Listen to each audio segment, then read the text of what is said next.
আসসালামু আলাইকুম। পাকিস্তান বনাম কানাডার আজকের ম্যাচ নিয়ে আলোচনা করবো এই ভিডিওতে। দেখেন, পাকিস্তান দুইটি ম্যাচ খেলে দুইটি হেরে কিন্তু টি-20 বিশ্বকাপ থেকে ছিটকে গেছে, প্রায় একবার দিয়ে রেখেছে। আর কানাডা দুইটি ম্যাচ থেকে কিন্তু একটি জয়লাভ করে তারা কাগজে কলমে এখনো টিকে আছে টি-20 বিশ্বকাপে। কানাডা যদি পাকিস্তানের সাথে আজকে জয়লাভ করে তাদের কিন্তু আর একটা ম্যাচ বাকি থাকবে ভারতের সাথে। সেটা কিন্তু তারা যদি জয়লাভ নাও করে তাও কিন্তু তাদের পরবর্তী রাউন্ডে যাওয়ার চান্স আছে। যদি পাকিস্তান কানাডার চান্স আছে যদি যুক্তরাষ্ট্র আয়ারল্যান্ডের সাথে এবং ভারতের সাথে দুইটা ম্যাচ হারে, তখন কিন্তু কানাডার যুক্তরাষ্ট্রের পয়েন্ট এক হবে। তো পাকিস্তান কিন্তু আজকে যদি হেরে যায় তাদের কিন্তু আর কোনো সমীকরণ থাকবে না, তেমনি ভাবে কানাডারও থাকবে না। তো পাকিস্তান যদি আজকে কানাডার সাথে ম্যাচ জয়লাভ করে তাদের কিন্তু শুধু জয়লাভ করে চলবে না, বড় ব্যবধানে জয়লাভ করতে হবে। কেননা পাকিস্তানের কিন্তু দুইটি ম্যাচ পর পর হেরে যাওয়ার কারণে তাদের পয়েন্টটা মাইনাস আছে, বেশি মাইনাস না, কারণ পাকিস্তান প্রথম ম্যাচে সুপার ওভারে হেরেছে আর গত ম্যাচে মাত্র 5-6 রানে হেরেছে। তো পাকিস্তান যদি আজকে কানাডার সাথে জয়লাভ করতে হয়, তারা যদি আগে ব্যাটিং করে, আমরা জানি এটা লো স্কোরিং ম্যাচ হয়, এদিকে বেশি রান হয় না।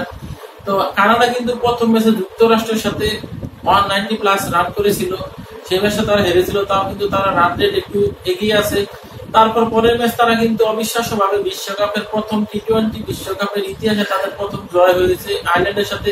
সেক্ষেত্রে কিন্তু কানাডা একটু ভালোই ফর্মে আছে, গত ম্যাচ তারা জয়লাভ করছে। এছাড়া পাকিস্তান আরো একটু আত্মবিশ্বাসী কম হতে হবে, কারণ নেপালের সাথে কিন্তু কানাডা বিশ্বকাপের প্রস্তুতি ম্যাচে 180+ রান করে। তো কানাডার কিন্তু কয়েকজন ভালো হিটার আছে, তারা কিন্তু ভালোভাবে চালিয়ে খেতে পারে, হিট করতে পারে। পাকিস্তানের শুধু জয়লাভ করে চলবে না, বড় ব্যবধান জয়লাভ করতে হবে। কিন্তু পাকিস্তানের কানাডার এই দলের সাথে বড় ব্যবধানে জয়লাভ করে কিন্তু ডিফিকাল্ট হয়ে দাঁড়াচ্ছে, কেননা পাকিস্তানের যেই দল তারা কিন্তু এখন ভালো ফর্মে নেই।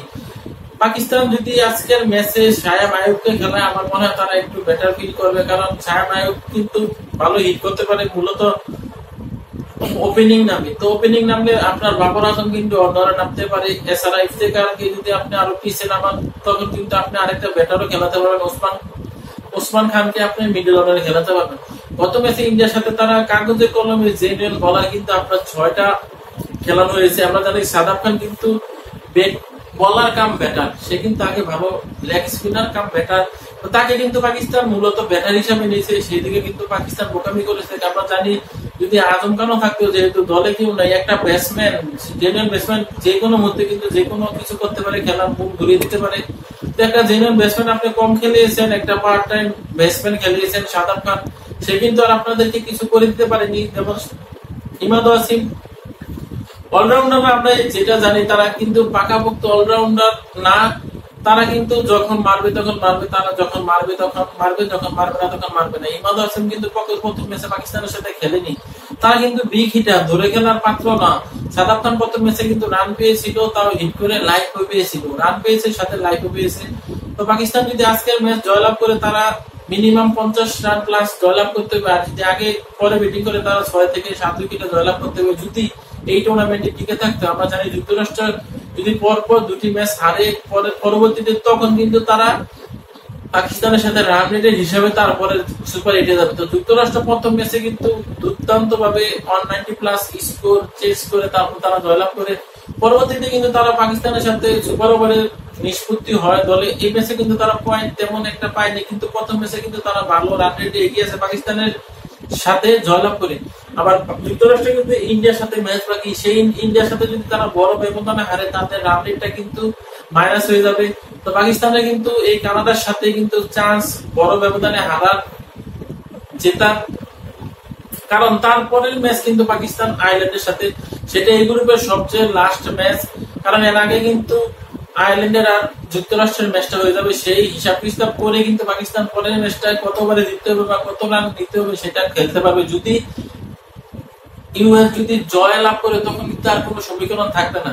তো পাকিস্তানের আজই সুযোগ যে বিশ্বকাপের এই প্রথম জয়টা কানাডার বিরুদ্ধে আনা এবং রান রেট অনেক বেশি করা, কারণ পাকিস্তান পরবর্তীতে ম্যাচে যে আয়ারল্যান্ডের সাথে আহামরি ভাবে জয়লাভ করবে তাও কিন্তু নয়। রিসেন্টলি কিছুদিন আগে আয়ারল্যান্ডের সাথে কিন্তু পাকিস্তান প্রথম টি-20 ম্যাচ হারে 3 ম্যাচের সিরিজে।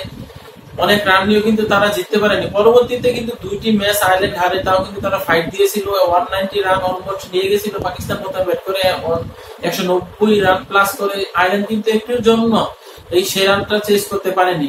তো পাকিস্তানের জন্য শুভকামনা জানিয়ে, বিশেষ করে আমার অনেক খারাপ লেগেছে ওই দিন নাসিম শাহ কান্না দেখে। নাসিম শাহ নবাগত ধরতে গেলে সে 21 বছর বয়স, সে 18 বছরের বিশ্বকাপে প্রথম এসে কিন্তু গত বছর বাজিমাত করেছিল ইন্ডিয়ার সাথে ম্যাচে, কিন্তু সে দুর্দান্ত ভাবে 3টি উইকেট আর্লি নিয়ে নেয়। সেই ম্যাচ পাকিস্তান হারেও, যদিও নাসিম শাহ সেই ম্যাচে অনেক গৌরব অর্জন করে। তারপর এশিয়া কাপে কিন্তু সে একটা ব্যাটিং করে আফগানিস্তানের সাথে ম্যাচ জয়লাভ করে পাকিস্তানকে। তো তার জন্য শুভকামনা জানিয়ে, পাকিস্তানের জন্য শুভকামনা জানিয়ে আজকের মতো বিদায় নিচ্ছি।